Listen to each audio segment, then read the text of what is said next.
What about Jake Wiley? The versatility he had, starting both tackle. Jake played a lot of football, a lot of snaps. You look at PFF, the grades he got, and then we watched his games and thought he was a kid at the tackle spot that could come in and compete. We lost Raekwon O'Neal, and so Jake's a kid, along with Kadir, who came in from Old Dominion, that I think will shore up our tackle spot. We had Garrett DeGiorgio who's played for us, and we got some flexibility, but we were to get a tall, long kid like him and get him to be a part of it. He's done a great job working in the summertime and getting acclimated with our players. So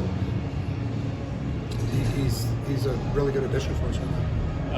A lot of these transfers, talking to them, they've all mentioned kind of a full court press as soon as they enter the portal. You mentioned it earlier with Carson, but Kadir mentioned Tim was on a plane to see him maybe a day or two after. Jordan mentioned 4 coaches were calling him that first day. Yeah. Is there a different approach with transfer recruiting, or something that you've kind of tailored to recruiting transfers that's different? I think there is a different approach because it just happens faster. Right. There are kids that go in and then you find out 2 days later they're done. They've already committed somewhere before you had a chance. So you have to be able to move fast in the vetting process from a character standpoint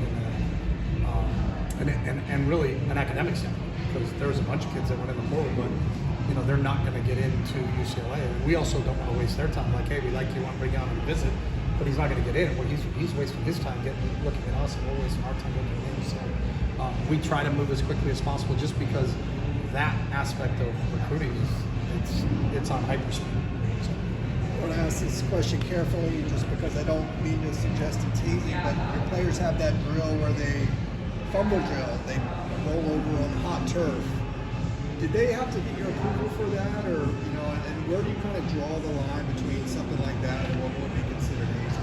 I think any drill that you're doing on a football field is a post-practice drill. You know what I'm talking about, though, right? The players who fumble in practice stay on the field afterward. Oh, Coach Foster makes them roll over on hot turf. That's just something that Deshaun does, that to emphasize ball security for him. So no one has said anything about that to us about that.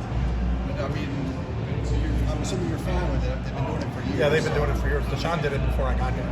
So he's trying to emphasize ball security with the running backs.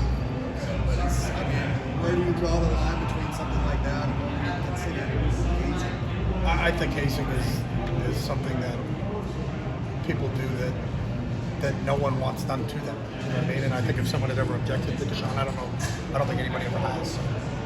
I covered Colorado, and just wondering if you had any thoughts on just kind of the excitement level of what's going on there. I know you don't play them for a while, and also if you had any relationship with. I know Dion. I have great respect for him, one of the all-time greatest players, to maybe the best corner that ever played college football, and he had been out a few times to our place. Actually brought Shador to camp, I think, when Shador was a sophomore, so I got a chance to talk to Dion then, and have great respect for him, and are excited about. I think we play him sometime late towards the end of the season, and wait for. We'll wait to see what they're like then. So I think, like everybody else, excited to see what the product is like when they open up the season. 2 more injury updates. Ciale and Titus, how are they doing? They're good. We'll get back. We have not been back in the office with our training staff, so we'll get the final thing when we get ready to go on Wednesday. But they all sound like, from strength and conditioning wise, they've been participating in a lot of things. So we'll see where they are as well. August 2nd is at the start of camp. August 2nd. Time yet for that? Excuse me. Starting time for that first day. Yeah, we're starting time. Yeah, we start meetings at 7:30 and normal schedule like we normally do. So.